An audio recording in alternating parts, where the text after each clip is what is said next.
Muchas gracias, señor presidente. Compañeras y compañeros, quiero en primer término, en mi carácter de presidente de la Comisión de Estudios Legislativos, presentar lo correspondiente a este dictamen que las Comisiones Unidas de Gobernación, de Justicia, de Estudios Legislativos, segunda, sometemos a la consideración de este Pleno para emitir la ley reglamentaria del artículo 6º, párrafo primero de la Constitución Política de los Estados Unidos Mexicanos en materia de derecho a réplica, que retoma en sus términos, sin ninguna modificación, la minuta que fue enviada a este Senado de la República por la Cámara de Diputados el 5 de diciembre del 2013, con el objeto de hacer esta reglamentación del artículo 6º constitucional. Y como efectivamente lo han señalado las senadoras que me antecedieron en el uso de la palabra,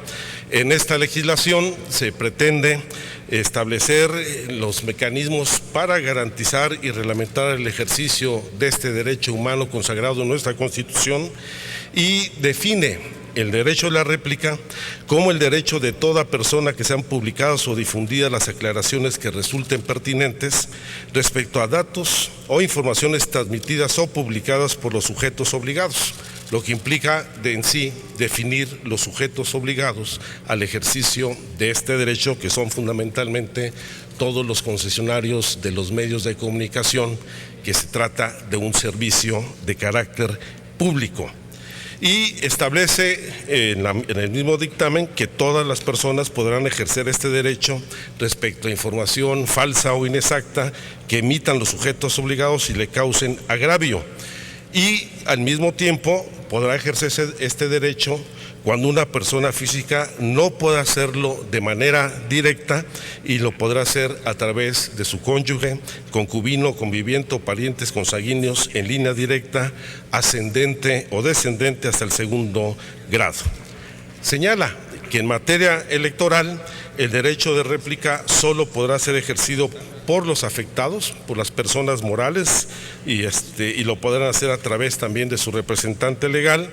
Y en el artículo 4, lo dijo aquí la senadora Pilar Ortega, los sujetos obligados son los medios de comunicación, las agencias de noticias, los productores independientes y cualquier otro emisor de información responsable del contenido. En el mismo dictamen se establecen los procedimientos bastante complejos para el ejercicio de este derecho y señala los casos en los que el sujeto obligado podrá negar la solicitud de réplica.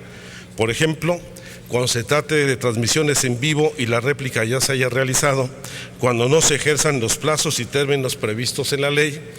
cuando sea ofensiva o contraria a las leyes, cuando la persona no tenga interés jurídico en información controvertida, cuando la información previamente haya sido aclarada o cuando la réplica verse sobre la información oficial que en forma verbal o escrita emita cualquier servidor público.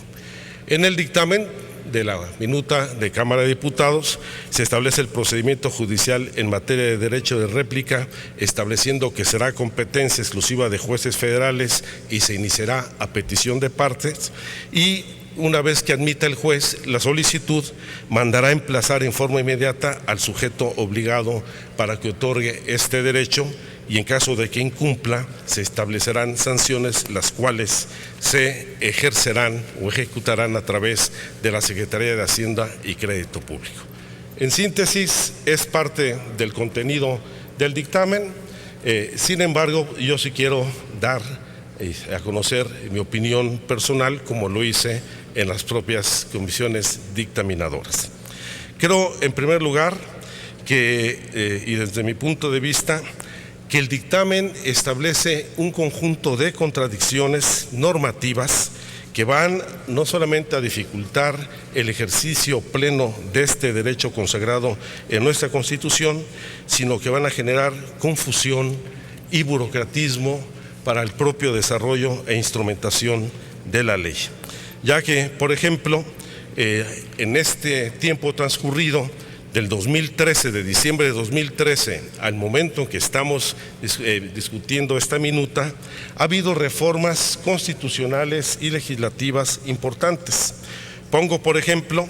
lo que fue en materia de reforma política electoral, las reformas a la Ley General de Instituciones y Procedimientos Electorales, que en su artículo 47, en el párrafo tercero, establece que el derecho de réplica para los partidos políticos, los candidatos y precandidatos, que inclusive ya ha funcionado y ha generado jurisprudencia, se sujetará al programa, a lo que se llama el procedimiento especial sancionador ante el Tribunal Electoral, con lo cual entra en contradicción con el dictamen que hoy estamos aquí debatiendo y que con toda seguridad abrirá espacio a controvertir esta propia dictamen en caso de que se apruebe, o llevará a la búsqueda de amparo por las personas que se vean afectadas, toda vez de que debió haberse respetado la reforma que aprobamos aquí en el Senado de la República para que el derecho de réplica en materia electoral se ejerciera a través de las autoridades electorales y no de la autoridad civil. En segundo lugar, también hay que señalar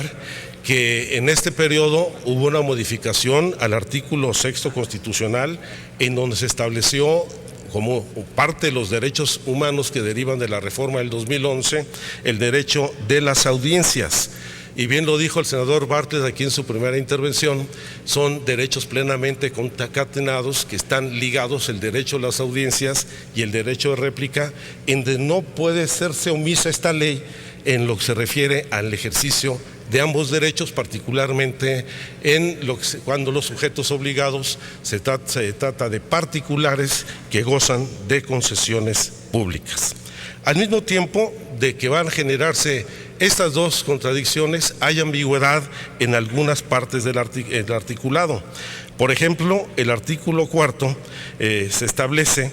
que los sujetos obligados en materia de derecho de réplica son los medios de comunicación, las agencias de noticias, los productores independientes y cualquier otro emisor de información responsable del contenido original.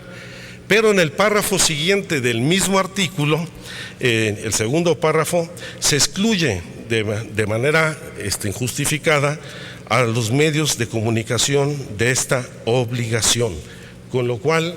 pues va a ampliarse de manera muy significativa el margen de discrecionalidad en la interpretación de la ley, particularmente por los concesionarios de los medios de comunicación.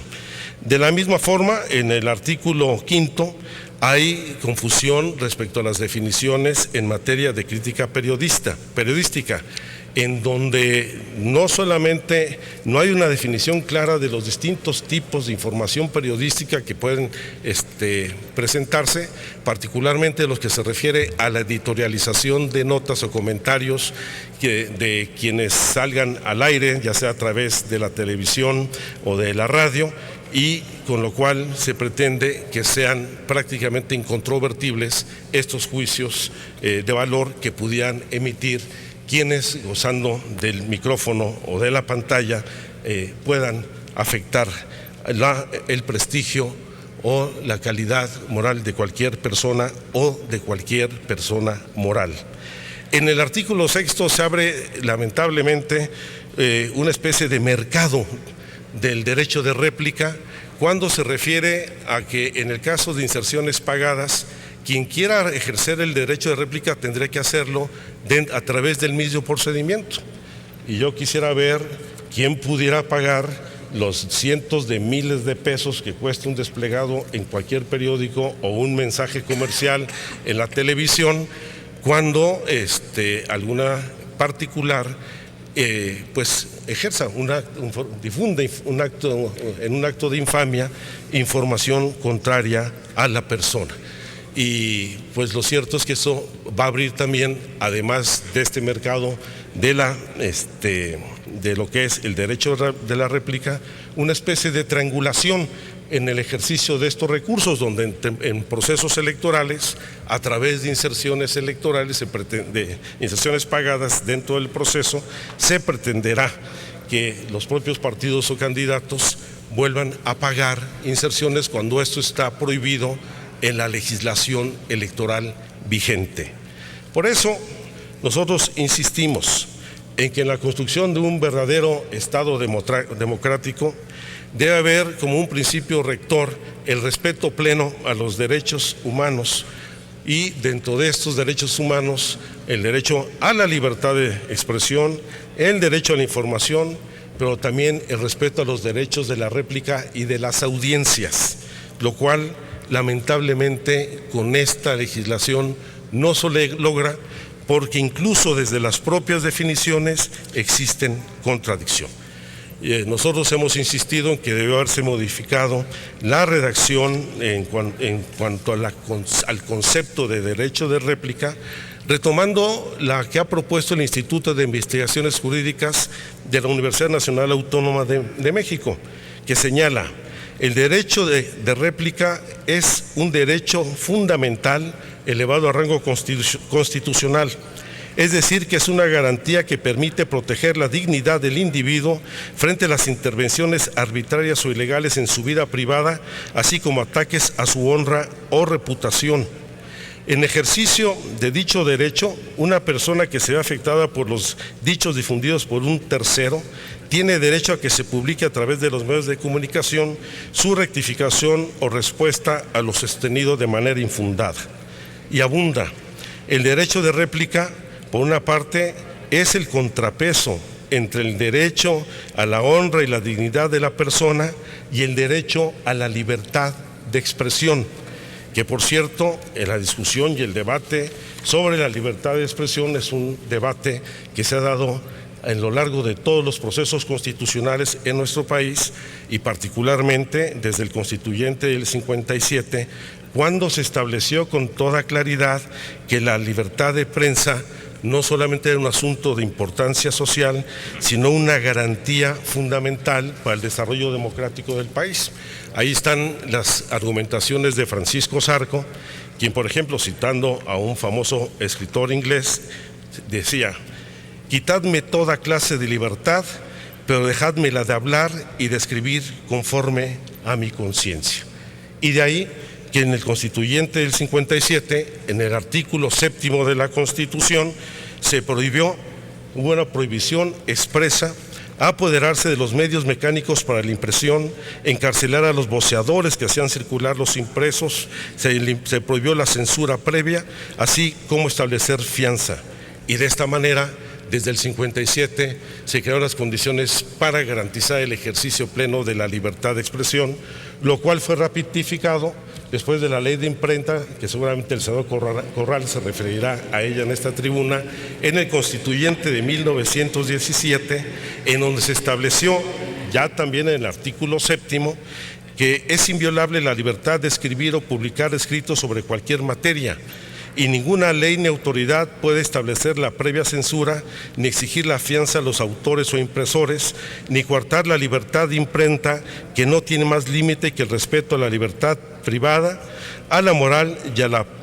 paz pública. Y en ningún caso podrá secuestrarse la imprenta como instrumento de delito. Y de ahí la importancia de entender que no solamente es un contrapeso el derecho de las audiencias y el derecho de réplica a lo que es el ejercicio pleno de la libertad de expresión, sino que también es el instrumento cuando en el uso indebido de la libertad de expresión se generen infamias en demérito de las personas o de instituciones públicas o privadas, porque esta es una ley que alcanza a todos. Y de ahí concluyo, señor presidente, que la Suprema Corte de Justicia de la Nación, allanándose a las resoluciones del Tribunal Europeo de Derechos Humanos, así como a lo que son el Pacto Internacional de Derechos Civiles y Políticos que ha suscrito nuestro país, como la Convención Americana sobre Derechos Humanos, ha definido ya algunas resoluciones que entran en contradicción con lo establecido con el proyecto de dictamen. Y aquí sí queremos ser firmes y categóricos, ya que tratándose de un derecho humano establecido en nuestra Constitución, es imperativo en su cumplimiento. El Estado debe de garantizar plenamente el ejercicio de este derecho, y al mismo tiempo debe asumirse que en el ejercicio de este derecho debe prevalecer la protección más amplia posible a las personas, en favor de las personas, en favor del ejercicio de este derecho, y por eso en la reforma constitucional señalamos como el principio pro persona como uno de los criterios fundamentales en el ejercicio de estos derechos de la audiencia y el derecho de réplica. Creo que lamentablemente el dictamen no estuvo a la altura de lo que esperábamos de este debate legislativo, que debió haber tomado en cuenta la discusión y la opinión de los especialistas de la academia, de los profesionales del tema, y con toda seguridad la forma en que se aprobará por una mayoría aquí en el Senado derivará en controversias, amparos y litigios jurídicos sobre esta ley que de por sí judicializa y burocratiza la posibilidad de que las personas, todas las mexicanas y mexicanos, podamos ejercer plenamente nuestro derecho a la réplica y al derecho a las audiencias. Por su atención, muchas gracias. Gracias, senador Alejandro Encinas Rodríguez.